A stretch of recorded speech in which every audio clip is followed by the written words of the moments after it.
ಅಮ್ಮನಿಗೆ ಏನಂತ ವಿಶ್ ಮಾಡ್ತೀರಿ? ಎಲ್ಲ ಸ್ಪೆಷಲಾಗಿ ಪ್ಲ್ಯಾನ್ ಮಾಡಿದ್ರಿ ಇಷ್ಟು ವರ್ಷ ಜರ್ನಿಗೆ ಅನ್ನೋದು ಹೇಗೆ ಅನಿಸ್ತಾ ಇದೆ? ಫಸ್ಟ್ ಆಫ್ ಆಲ್ ಅಮ್ಮ ಈ ಸತಿ ಬರ್ತ್ಡೇ ಮಾಡ್ಕೊತೀನಿ ಅಂತ ಒಪ್ಕೊಂಡಿದ್ದಕ್ಕೆ ನಮಗೆ ಫಸ್ಟ್ ಖುಷಿ ಆಗಿತ್ತು. ಬಿಕಾಸ್ ನಾವೆಲ್ಲ ತುಂಬ ವರ್ಷದಿಂದ ಫೋರ್ಸ್ ಮಾಡ್ತಾನೆ ಇದ್ವಿ. ಬಟ್ ವಿ ಥಾಟ್ 50 ವರ್ಷ ಕಂಪ್ಲೀಟ್ ಮಾಡಿ 35 years of industry and it's a very special occasion. And ಅಮ್ಮನ ಒಂದೇ ಮನಸ್ಸಲ್ಲಿ ಇದ್ದಿದ್ದು, ಇದನ್ನು ಬರ್ತ್ಡೇ ಅಂತ ಕನ್ಸಿಡರ್ ಮಾಡೋದು ಬೇಡ, ಒಂದು ಗ್ರ್ಯಾಟಿಟ್ಯೂಡ್ ಅಥವಾ ಥ್ಯಾಂಕ್ಸ್ ಗಿವಿಂಗ್ ಥರ ಮಾಡೋಣ ಎಲ್ಲರಿಗೂ. ಅಮ್ಮನ ಜೊತೆ ಆ್ಯಕ್ಟ್ ಮಾಡಿದವರು, ಅಮ್ಮನ ಜರ್ನಿನಲ್ಲಿ ಅಮ್ಮನ ಜೊತೆ ಇದ್ದವರು, ಅಮ್ಮನ ಜರ್ನಿನ ನೋಡಿದವರು, ವಿಟ್ನೆಸ್ ಮಾಡಿದವರು, ಸಪೋರ್ಟ್ ಮಾಡಿದವರು, ಜೊತೆಗಿರಬೇಕು ಅಂತ ತುಂಬ ಆಸೆ ಇತ್ತು ಅಮ್ಮನಿಗೆ. ಆ್ಯಂಡ್ ಎಲ್ಲರೂ ಒಂದೊಂದು ಫೋನ್ ಕಾಲಿಗೆ ನಾನು ಫೋನ್ ಕಾಲ್ ಮಾಡಿ ಎಷ್ಟೊಂದು ಜನ ಬರೀ ಮೆಸೇಜ್ ಮಾಡಿರೋದಕ್ಕೆ ಬಂದು ಹೋದರು. I am so grateful. And Chinnu ಮಾಮ, ತರುಣ್ ಮಾಮ ತುಂಬ ಸಪೋರ್ಟ್ ಮಾಡಿದ್ರು for arranging all of this. ನಾನು ಒಬ್ಳ ಕೈಲಿ ಅಫ್ಕೋರ್ಸ್ ಆಗಲ್ಲ.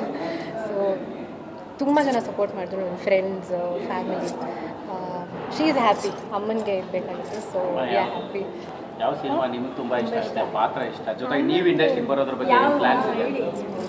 ಇಲ್ಲ, ಅಮ್ಮಂದು ವೀರಪ್ಪ ನಾಯಕ ತುಂಬ ಇಷ್ಟ. ನಾನು ಟು ಬಿ ಹಾನೆಸ್ಟ್ ತುಂಬ ಚಿಕ್ಕ ವಯಸ್ಸಲ್ಲಿ ಅಮ್ಮಂದು 2-3 ಸಿನಿಮಾ ನೋಡಿದ್ದೆ. ಅದರಲ್ಲಿ ಇಲ್ಲ, ಎಲ್ಲ ಸಿನಿಮಾದಲ್ಲೂ ಅಮ್ಮ ಇದ್ದಾರೆ, ಅಳ್ತಾರೆ, ಇಲ್ಲ ದಟ್ ಕ್ಯಾರೆಕ್ಟರ್ ಡೈಸ್. ಸೊ ನನಗೆ ಚಿಕ್ಕ ವಯಸ್ಸನ್ನು ಅದೊಂದು ಟ್ರಾಮಾ, ಅದು ಅಮ್ಮನ ಹಂಗೆ ಅಳೋದು ನೋಡೋದು. ಸೊ ಅಮ್ಮನ ತುಂಬ ಸಿನಿಮಾಗಳು ಆ ಥರ ಇರೋದು ನಾನು ನೋಡಿಲ್ಲ. ವೀರಪ್ಪ ನಾಯಕ ಇಸ್ ಮೈ ಫೇವ್ರೆಟ್. ಪುಟ್ಟಕನ ಇದೆ, ರಾಮಶ್ಯಾಮ ಬಮ್ಮ. ಆ್ಯಂಡ್ ಇತ್ತೀಚೆಗೆಲ್ಲ she's done an amazing job ಎಲ್ಲದರಲ್ಲೂ. ಸಾಂಗ್ಸು ಆ್ಯಂಡ್ ಬೇರೆ ಭಾಷೆ ಅಲ್ಲಿ ಆ್ಯಕ್ಟ್ ಮಾಡಿರೋದು. So very inspiring. ಅಮ್ಮ ಹೇಳ್ತಾ ಇರ್ತಾರೆ ದಿನಕ್ಕೆ 3 ಲ್ಯಾಂಗ್ವೇಜ್ ಶೂಟಿಂಗ್ ಹೋಗ್ತಾ ಇದ್ದೆ ಅಂತ ಎಲ್ಲ. ಸೊ ನಮ್ಮ ಫ್ಯಾಮಿಲಿ ಒಳಗೇ ಆ ಥರ ಎಕ್ಸ್ಪೀರಿಯನ್ಸಸ್ಸು, ಕತೆ ಕೇಳೋದು, it's very interesting. I feel very proud. ನಿಮಗೆ ಇಂಡಸ್ಟ್ರಿಗೆ ಬರೋವಂಥ ಪ್ಲ್ಯಾನ್ಸ್ ಹೇಗಾಗ್ತಿದೆ? ಯಾವಾಗ ಬರ್ತೀರಾ? ತುಂಬ ಸಾರಿ ಸುದ್ದಿ ಇದೆ. ನಿಮ್ಮ ಡ್ರೀಮ್ಸ್ ಹೇಗಿದೆ ಇಂಡಸ್ಟ್ರಿ ಬಗ್ಗೆ? ಡ್ರೀಮ್ ಅಂತಂದರೆ ನಮ್ಮ ಎಂಟೈರ್ ಫ್ಯಾಮಿಲಿ ಚಿತ್ರರಂಗದಲ್ಲೇ ಇರೋದು. ತಾತ, ಅಜ್ಜಿ, ನಮ್ಮ ಮುತ್ತಜ್ಜಿಯಿಂದ ಹಿಡಿದು ಎಲ್ಲರೂ ಕಲೆನಲ್ಲೇ ಜೀವನನ ಕಂಡುಕೊಂಡಿರೋರು. ಆ್ಯಂಡ್ ಚಿಕ್ಕ ವಯಸ್ಸಲ್ಲಿ ನನಗೆ ಏನೇನೋ ಬೇರೆ ಆಸೆ ಎಲ್ಲ ಇತ್ತು. ಗೈನಕಾಲಜಿಸ್ಟ್ ಆಗಬೇಕು, ಡಾಕ್ಟರ್ ಆಗಬೇಕು, IAS ಮಾಡೋಣ, ಏನಾದ್ರು ಬೇರೆದು ಮಾಡೋಣ ಅಂತ. ಬಟ್ ಅದೇನೋ ಬರ್ತಾ ಮನಸ್ಸೇನೋ ಅದು ಒಪ್ಪಲೇ ಇಲ್ಲ. It was always pulling me towards this.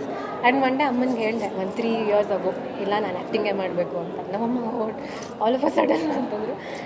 She shed, ಆಸೆ ಇದ್ದರೆ ಸಾಕಾಗಲ್ಲ, ಅದಕ್ಕೆ ಕಷ್ಟಪಡಬೇಕು ನೀವು. You have to learn, find your own way in it ಅಂತ. ಸೊ ಅಮ್ಮ ಇತ್ತೀಚೆಗೆ ನನಗೆ ಆಫ್ಟರ್ 2 ಇಯರ್ಸ್ ಪ್ರಾಕ್ಟೀಸ್ ಮಾಡಿ theatre, acting classes, dance classes ಅದೆಲ್ಲ ಮಾಡಿದ್ಮೇಲೆ ನಮ್ಮಮ್ಮ ಹೇಳಿದ್ದು, ನನಗೆ ಓಕೆ ಅಂತ ಅನಿಸಿದ್ರೆ ಮಾತ್ರ ನಾನು ಓಕೆ ಅಂತ ಹೇಳ್ತೀನಿ.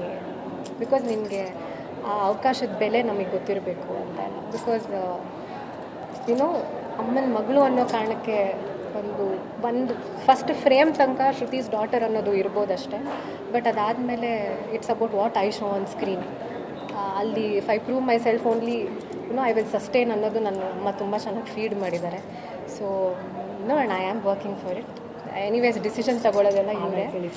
ಬಟ್ ನೀವೆಲ್ಲ ಊಟ ಮಾಡಿ ಥ್ಯಾಂಕ್ಸ್ ಬಂದಿದ್ದಕ್ಕೆ. ಸಾಕಷ್ಟು ಗೊಂದಲಗಳಿತ್ತು, ಎಲ್ಲ ರಶ್ ಆಗ್ತಿತ್ತು. Thank you so much. ಅದನ್ನೆಲ್ಲ ಸಹಿಸ್ಕೊಂಡು ನಿಂತಿದ್ದಕ್ಕೆ. ಪ್ಲೀಸ್ ಊಟ ಮಾಡಿ.